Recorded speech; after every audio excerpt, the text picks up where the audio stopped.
નમસ્કાર મિત્રો, દેશ અને દુનિયાના સૌથી મોટા સમાચારમાં આપનું સ્વાગત છે। તો આજના તાજા સમાચાર મેળવવા માટે વિડીયોને અંત સુધી જોતા રહો અને આવા જ દરરોજના સમાચાર સૌથી પહેલા મેળવવા માટે આ ચેનલને સબસ્ક્રાઇબ કરવાનું ના ભૂલતા।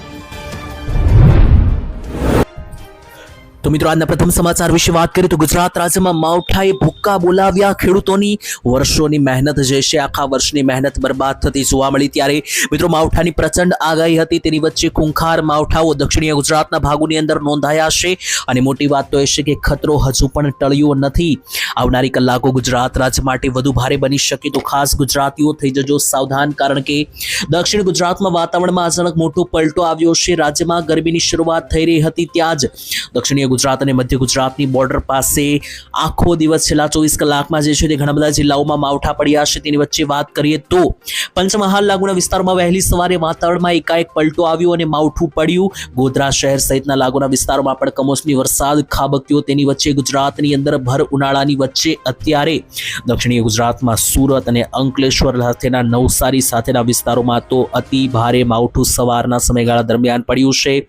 લગ્ન વચ્ચે મિત્રો વરસાદ શરૂ થતા લગ્ન પ્રસંગોમાં અડચણ ઊભી થઈ છે। ત્યારે સુરત શહેર અને જિલ્લામાં વહેલી સવારથી જ વરસાદી માહોલ જામ્યો હતો। તેની વચ્ચે ભારે માવઠાને કારણે ઘણા બધા ખેડૂતોના પાક પણ મિત્રો જે છે તે ખાસ કરીને નુકસાની જઈ હોવાની ભીતિ સેવાઈ રહી છે। તેની વચ્ચે કેરીના પાકને અને ઘઉંના પાકને માઠું નુકસાન થયું હોવાના અહેવાલો સામે આવ્યા છે। તેની વચ્ચે મિત્રો ખતરો હજુ પણ ટળ્યો નથી। 22-23 તારીખે અંબાલાલ પટેલની આગાહી છે, તો હમણાં આવનારા 4-5 દિવસ ગુજરાતવાસીઓ ખાસ સાવચેત રહેજો। હવામાન વિભાગે પણ મધ્ય ગુજરાતમાં વરસાદનું એલર્ટ જાહેર કર્યું હતું। ત્યાર પછીના મહત્વના સમાચાર જોઈએ તો ગુજરાત સરકારે લગ્નના કાયદામાં કર્યા મોટા ફેરફારો। તો મિત્રો હવે ભાગીને લગ્ન કરવા પણ મુશ્કેલ બનશે અને બીજા ઘણા બધા મિત્રો અન્ય મિત્રો અલગ અલગ 4-5 પ્રકારના નિયમો લાગુ કરવામાં આવ્યા છે, જેના વિશે હું તમને વિસ્તારથી સમજાવવાનો છું। સરકારે મિત્રો લગ્ન પ્રથાના જે મિત્રો કાયદાઓ છે, નિયમો છે, તેમાં મોટો ફેરફાર કર્યો છે, જાણવું ખૂબ જ જરૂરી। લગ્ન નોંધણીના નિયમોમાં મિત્રો સરકારે અત્યારે હાલ સુધારાના બિલને આજે ગુજરાત વિધાનસભામાં રજૂ કરવામાં આવ્યું। નિયમ હેઠળ મિત્રો 44 હેઠળ સુધારા કરવામાં આવ્યા છે। ત્યારે હવેથી મિત્રો ગુજરાતમાં લગ્ન નોંધણીમાં 30 દિવસ સુધી વાંધા અરજી રજૂ કરી શકાશે, એટલે કે લગ્ન થાય તેના 30 દિવસ સુધીમાં જો વાંધો ઉપાડો હોય તો ઉપાડી શકાશે। લગ્ન નોંધણીમાં હવે માતા પિતાનો પણ મોટો રોલ બની જશે, તો જે ભાગીને લગ્ન કરનારા છે તેમના માટે ખાસ નિયમ જાણવા જરૂરી। ત્યારે આ બિલ વિશે મિત્રો નાયબ મુખ્યમંત્રી હર્ષ સંઘવીએ કહ્યું હતું, તે જાણીએ તો નાયબ મુખ્યમંત્રી હર્ષ સંઘવીએ આ બિલના સુધારા વિશે જણાવ્યું હતું કે લગ્ન નોંધણી બાબતે રાજ્યની લાખો માતાઓની વેદનાને વાચા આપતા મુખ્યમંત્રીની મિત્રો અત્યારે ભાજપની જે સરકાર છે તેમણે લગ્ન નોંધણીના નિયમોમાં મિત્રો ફેરફારો કર્યા છે। તેનાથી લગ્ન નોંધણીની જેટલી પણ પ્રક્રિયાઓ છે તેને ટ્રાન્સપરન્સની કડકાઈ પ્રક્રિયા જાહેર કરવામાં આવી છે। લાખો માતા પિતાની વેદનાને વાચા મળી છે। ત્યારે રાજ્ય સરકાર દ્વારા ખૂબ ગંભીરતાપૂર્વક ધ્યાનમાં લઈને માતાઓને અદ્ભુત કવચ સરકારે આપ્યું છે। ત્યારે ઘણા બધા લોકો મિત્રો આ નિર્ણયથી રાજી છે, ત્યારે ઘણા બધા લોકો આ નિર્ણયથી દુઃખી છે, કારણ કે ઘણા લોકોને એવું કહેવું છે કે લગ્ન કરવો એ દરેક લોકોની પોતાની મિત્રો જે છે તે નિર્ણય હોવો જોઈએ। કોઈ પણ દીકરીઓને લગ્ન કરવાનો પોતાનો જે છે તે મિત્રો હક હોવો જોઈએ। તેની વચ્ચે ઘણા બધા લોકોને એવું કહેવું છે કે આ નિયમથી જે છે તે એક સારી વાત એ થશે કે ભાગીને લગ્ન કરવા ઉપર મિત્રો જે છે થોડું ઘણું આંશિક રાહત મળશે। બીજા નંબરે મિત્રો હર્ષ સંઘવીએ કહ્યું છે કે જૂની અને નવા નિયમમાં 4 બાબતમાં સુધારો થયો છે। અગાઉ મિત્રો અરજી કરતી વખતે વરવધુના દસ્તાવેજ લેવામાં આવતા હતા, દસ્તાવેજ અપૂરતા હતા અને હાજરી વગર પણ લગ્ન પહેલા થઈ જતા હતા, એટલે કે પહેલા મિત્રો જે છે તે દસ્તાવેજમાં કોઈ આમ તેમ હોય તો પણ લગ્ન થઈ જતા હતા।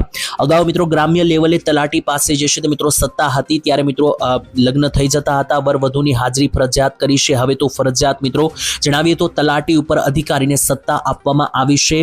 મિત્રો આગળ વાત સામે આવી છે કે જે મિત્રો લગ્નના નવા કાયદા છે તે અનુસાર પ્રેમ લગ્નમાં ઓળખ ખોટી ન બતાવે તેવાની ચિંતા વ્યક્ત કરવામાં આવી છે। નોટરી બનાવે તે નોટરી તમામ હાજરી વગર નોટરી કરે તો તેમાં પગલાં લેવાશે। અને મિત્રો આમ જોવા જઈએ તો એટલું જ નહીં, લગ્ન નોંધણીના દિવસે જ માતા પિતાને તમામ વિગત મોકલવામાં પણ આવશે। એટલે કે મિત્રો જો કોઈ પણ ના લગ્ન નોંધણી કરવામાં આવે તો એ નોંધણી સીધી માતા પિતાને જાણ કરવામાં આવશે, કે જેથી માતા પિતાને પણ જાણ થાય કે તેમના દીકરાઓએ અથવા દીકરીઓએ લગ્ન કર્યા છે। તો આનાથી મિત્રો માતા પિતાને ખબર પડી જશે। જો ભાગીને લગ્ન થાય છે તો 30 દિવસ સુધીમાં વાંધા અરજી પણ ઉપાડવામાં આવી શકે। જો માતા પિતાને વાંધો હોય તો એ નહીં ચલાવી લેવાય, દીકરી પર દબાણ હશે તો પણ નહીં ચલાવી લેવાય। 10 દિવસમાં તમામ વિગત માતા પિતાને મોકલવામાં આવશે. 1 મહિનો નોંધણીની પ્રક્રિયા પણ સમય આપવામાં આવશે. તો મિત્રો ખૂબ જ કડક લગ્નને લઈને મિત્રો સરકારે નિયમોમાં ફેરફાર કર્યો. આ મામલે મિત્રો તમારો શું વિચાર છે? આ ખરેખર નિર્ણય જે લેવાયો છે, નવા નિયમો લાગુ થયા છે, તેનાથી તમારી સહેમતિ છે કે નહીં? કોમેન્ટમાં લખીને ખાસ જણાવી દેજો. ત્યાર પછીના મહત્વના સમાચાર જોઈએ તો ગુજરાતવાસીઓ ફરી એકવાર મોંઘવારી માટે તૈયાર થઈ જજો, કારણ કે આજથી 4 મહિના પહેલા દિવાળીના સમયગાળા દરમિયાન નરેન્દ્ર મોદીની સરકારે જીએસટીમાં મોટી રાહત આપી હતી. આનાથી ઘણી બધી વસ્તુઓ સસ્તી થઈ હતી, પરંતુ વળી પાછી એ જ વસ્તુ મોંઘી થવા જઈ રહી છે. ત્યારે મિત્રો સમાચાર આવી રહ્યા છે તે મુજબ તમે જાણતા હશો કે દિવાળીના સમયગાળા દરમિયાન વસ્તુઓ ઉપરથી જીએસટી ઘટાડી હતી સરકારે, જેથી મિત્રો વાહનોથી લઈને ઇલેક્ટ્રિક વસ્તુઓ, માલ સામાન, ખાવાની વસ્તુઓ, આ બધી વસ્તુઓ સસ્તી થઈ હતી અને એક મોટો એવો ઘટાડો જોવા મળ્યો હતો. વાહનોમાં તો મિત્રો 1 લાખનું જો વાહન હોય તો 10-10 હજારનો પણ ઘટાડો જીએસટીના કારણે ઘટ્યો હતો, પરંતુ વળી પાછા એ જ ભાવ હવે મોંઘા થઈ શકે. સમાચાર આવી રહ્યા છે તે મુજબ સાબુ, તેલ અને ડિટર્જન્ટ જેવી રોજિંદા જીવનમાં વપરાતી વસ્તુઓના ભાવમાં 5% સુધીનો વધારો થયો છે જીએસટીમાં. ગયા વર્ષે મિત્રો સરકારે જે જીએસટી ઓછી કરી હતી તે જ વસ્તુમાં હવે જીએસટી પાછી 5% વધી ગઈ છે. અત્યારે જે સમાચાર આવી રહ્યા છે તે મુજબ હવે ફરીથી મોંઘી થઈ ગઈ છે, જેથી ઘર વપરાશમાં લેવાતી વસ્તુઓ જેમ કે કોલગેટ, સાબુ, તેલ, ડિટર્જન્ટ એટલે કે કપડાં ધોવાનો પાવડર, ચોકલેટ, નૂડલ્સ, અનાજ સહિતની ઘણી બધી પ્રોડક્ટ જે છે તે મિત્રો હવે નવા ભાવ સાથે બજારમાં આવવા લાગી છે. રૂપિયાના મૂલ્યમાં ઘટાડો અને વધતા જતા વેપાર ઘટાડાને કારણે કંપનીઓએ આ કિંમતોમાં વધારો કરવાનો નિર્ણય લીધો છે, જેની સીધી અસર ગુજરાતની સામાન્ય જનતાઓના બજેટ અને ઘર ઉપર પડશે. ત્યાર પછીના ખૂબ જ મહત્વના સમાચાર જાણીએ તો ખેડૂતોને આ યોજનામાં પૈસા અઢળક મળશે. સૌથી મોટા સમાચાર. ત્યારે ગુજરાતના પહેલેથી જ 2 લાખ ખેડૂતોએ અરજી કરી લીધી છે. તમે પણ ક્યાંક પાછળ ના રહી જતા મિત્રો, તમે પણ આજે જ અરજી કરી લેજો, કારણ કે સરકાર તો ખેડૂતો માટે ખૂબ જ મોટી અરજી લઈને આવી છે. ત્યારે ખેડૂતોને મિત્રો સાધન સામગ્રી ખરીદવા માટે અને ટ્રેક્ટર ખરીદવા માટે સરકાર ખૂબ જ વધારે રૂપિયા ફાળવી રહી છે. ત્યારે છેલ્લા 5 વર્ષમાં ગુજરાતના 2 લાખથી વધારે ખેડૂતોએ ટ્રેક્ટર અથવા તો સાધનો ખરીદીને ટોટલ સરકાર પાસેથી 1100 કરોડથી વધારેની સહાય લઈ લીધી છે. ત્યારે મિત્રો જો તમે પણ બાકી રહી ગયા હોય અને તમે પણ ખેડૂત હોય અને તમારે પણ સાધન ખરીદવા હોય, ટ્રેક્ટર ખરીદવું હોય, તો તમે પણ મિત્રો જે છે તે યોજનામાં અરજી કરી લેજો, કારણ કે સરકાર ટ્રેક્ટર અથવા સાધન ખરીદવા માટે કરોડો રૂપિયા ફાળવે છે, જેમાંથી તમને સબસિડી આપવામાં આવશે. વિધાનસભામાં ધારાસભ્ય દ્વારા રાજ્યમાં ટ્રેક્ટર સહાય યોજના અંગે પૂછવામાં આવેલા સવાલોના જવાબ આપતા કૃષિ મંત્રી જીતુ વાઘાણીએ, ગુજરાતના કૃષિ મંત્રી છે, તેમણે માહિતી આપી હતી કે ગુજરાતના ખેડૂતો યાંત્રિકરણ તરફ આગળ વધી રહ્યા છે અને લગાતાર સાધનો ખરીદી રહ્યા છે. ખેતીમાં મહેનત ઘટાડવા માટે અને વધારે પાક મેળવવા માટે ખેડૂતો જે છે તે હવે મહેનત ઓછી કરે છે અને મશીનોની ઉપયોગ વધારે કરવા લાગ્યા છે, જેમાં ટ્રેક્ટર એક ખૂબ જ વધારે અનિવાર્ય સાધન છે. ગુજરાત સરકાર ખેડૂતોને સારી રીતે સસ્તામાં ટ્રેક્ટર મળી રહે માટે મોટી સબસિડી આપે છે, જેનાથી ખેડૂતોને મફતના ભાવે પર ટ્રેક્ટર મળે છે. તો તમે પણ જો ખેડૂત હોય અને તમારે પણ મિત્રો સહાય મેળવવી હોય, ટ્રેક્ટર ખરીદવા માટે હજારો રૂપિયાની સહાય સરકાર પાસેથી લેવી હોય, તો તમે પણ યોજનામાં અરજી કરીને લઈ શકો. છેલ્લા 5 વર્ષમાં 2 લાખ ખેડૂતોએ મળીને 1100 કરોડ પહેલેથી સરકાર પાસેથી લઈ લીધા છે. ત્યારબાદ ખૂબ જ મોટા સમાચાર સામે આવી રહ્યા છે. ખેડૂતોના પૈસા ચૂકવો તેવું ઇટાલિયા દ્વારા માગણી કરવામાં આવી છે. ત્યારે ગોપાલ ઇટાલિયા તરફથી મોટા સમાચાર મિત્રો જાણીએ તો મિત્રો બજેટ સત્ર પૂરું થઈ ચૂક્યું છે. બજેટમાં તો ખેડૂતોને ઘણી બધી મોટી ભેટો મળી છે, પરંતુ આમ આદમી પાર્ટીના વિસાવદરના ધારાસભ્ય ગોપાલ ઇટાલિયાએ મીડિયા સમક્ષ જણાવ્યું હતું કે વિધાનસભામાં પોતાના મત વિસ્તારમાં તેમજ ગુજરાતના લાખો અને હજારો ખેડૂતોને જેટલા પણ મિત્રો અગત્યના પ્રશ્નો છે, બધા જ ખેડૂતોના પ્રશ્નો ગોપાલ ઇટાલિયા થકી મિત્રો પહોંચ્યા હતા. ત્યારે ગોપાલ ઇટાલિયા મિત્રો માહિતી આપી તેને તેમણે કહ્યું હતું કે ટેકાના ભાવે ખરીદી અંગે તેમણે પ્રશ્ન પૂછ્યો સરકારને. મિત્રો તેમણે પૂછ્યું કે સરકાર ટેકાના ભાવે મગફળી, સોયાબીન અને ચણાના ખરીદી કરે છે, તો એના માટે ખેડૂતોએ નોંધણી કરાવી છે. તેમાંથી ઘણા ખેડૂતોના પૈસા હજુ પણ ચૂકવ્યા નથી સરકારે. વાસ્તવમાં પાક વેચ્યો છે, પરંતુ કેટલા બધા ખેડૂતોના ખાતામાં હજુ પણ પૈસા આવવાના બાકી છે. સરકાર તરફથી મળેલા જવાબ મુજબ મિત્રો અનેક ખેડૂતોનું ચૂકવણું હજુ બાકી છે. ઇટાલિયાએ આક્ષેપ કર્યો કે માત્ર જૂનાગઢ જિલ્લામાં જ નહીં, પરંતુ અંદાજે ગુજરાતના ઘણા બધા બીજા બધા જિલ્લાઓમાં પણ ચૂકવણા બાકી છે. જણાવ્યું કે સરકાર 100% પાક ખરીદતી જ નથી. ખેડૂતના ખેતરમાં 1000 મણ જો ઉત્પાદન થાય છે તો 10 થી 20% પાક જ સરકાર ખરીદે છે. આનાથી ખેડૂતોને કોઈ પણ પ્રકારનો ફાયદો થતો નથી અને પૈસા પણ સમયસર ચૂકવવામાં આવતા નથી. જો સરકાર પાસે ચૂકવણી કરવાની હિંમત ના હોય, ક્ષમતા ના હોય, તો ટેકાના ભાવે ખરીદીની જાહેરાતો કરીને ખેડૂતોને ખોટા રસ્તે ન દોરવા જોઈએ તેવું પણ ગોપાલ ઇટાલિયાએ જણાવ્યું. તેમણે બાકી રહેલા તમામ ખેડૂતોને તાત્કાલિક ચૂકવણી ચૂકવણી કરવામાં આવે તેવી માંગ કરી. એટલે કે જો તમને ના સમજાવ્યું હોય તો ટૂંકમાં સમજાવું તો સરકાર જે ટેકાના ભાવે ખરીદી કરે છે ખેડૂત પાસેથી, તો એના પૈસા હજુ પણ ઘણા બધા ખેડૂતોને મળ્યા નથી. તો સરકારને જો પૈસા ચૂકવવાની ન હોય ક્ષમતા, તો શા માટે ખેડૂતો પાસેથી પાક ખરીદીને ખેડૂતોને ટેકાના ભાવે વધારે ભાવ આપીશું એવી અગાઉ મિત્રો માહિતી આપે છે તેવું ગોપાલ ઇટાલિયાએ કહ્યું. ત્યાર પછીના મહત્વના સમાચાર જોઈએ તો ગુજરાતના દેવાને લઈને મિત્રો જે છે તે એક નવો આંકડો સામે આવ્યો. તો મિત્રો દર વર્ષે જ્યારે બજેટ જાહેર કરવામાં આવતું હોય છે ત્યારે સરકાર તરફથી જે છે તે સામેથી દેવા કેટલા ગુજરાત રાજ્ય પર કેટલું દેવું છે તેનો આંકડો બહાર પડતો હોય છે. તો દર વર્ષે મિત્રો આંકડો વધી રહ્યો છે, એક ચિંતાનો વિષય. અને ગુજરાતમાં હમણાં જ બજેટ જાહેર થયું છે 2026નું. તો આ વર્ષનો પણ મિત્રો દેવામાં જે છે તે આંકડો વધ્યો છે, ઘટવાની જગ્યાએ. આનાથી મિત્રો ચિંતા લગાતાર વધી રહી છે, કારણ કે ગુજરાત ઉપર દેવાનું ભારણ લગાતાર વધી રહ્યું છે. બેંકોમાંથી લોન લેવાનો આંકડો લગાતાર વધી રહ્યો છે. ગુજરાત સરકારની આર્થિક સ્થિતિ અને વધતા જતા દેવાને લઈને વિધાનસભા ગૃહમાં મહત્વની વિગતો રજૂ કરવામાં આવી હતી. તેને લઈને તમને જણાવી તો સરકાર દ્વારા રજૂ કરવામાં આવેલા આંકડા મુજબ વર્ષ 2023-24માં ગુજરાત રાજ્યનું દેવું ટોટલ 52,000 કરોડ હતું. વર્ષ 2024-25માં એ વધીને 3,99,653 કરોડ થઈ ચૂક્યું હતું. અને ત્યારે મિત્રો એક વર્ષ જતાની સાથે 9,47,000 કરોડ રૂપિયાનો તેમાં જંગી વધારો થયો હતો. એટલે કે અંદાજિત એક વર્ષમાં 50,000 કરોડ જેટલું અંદાજિત દેવું જે છે તે લગાતાર વધી રહ્યું છે, જે ખૂબ જ ચિંતાનો વિષય સામે આવ્યો. ત્યાર પછીના મહત્વના સમાચાર વિશે વાત કરીએ તો હોળાષ્ટક દરમિયાન આ કામ ના કરવા સૌથી મોટા સમાચાર. ત્યારે મિત્રો આવનારી તારીખો જે છે તે ખાસ કરીને ખૂબ જ ભારે છે. તો ખાસ કોઈ પણ પ્રકારના કામો કરે પહેલા ખાસ આ સમાચાર તમારા માટે જાણવા જરૂરી, કારણ કે ગ્રહોની ચાલ મિત્રો હવે બદલાવાની છે. ત્યારે હોળાષ્ટક શરૂ થઈ રહ્યું છે મિત્રો આવનારા મંગળવારથી, એટલે કે 24 ફેબ્રુઆરીથી 8 દિવસ ગ્રહોનો પ્રકોપ ફૂલ વધારે રહેવાનો છે.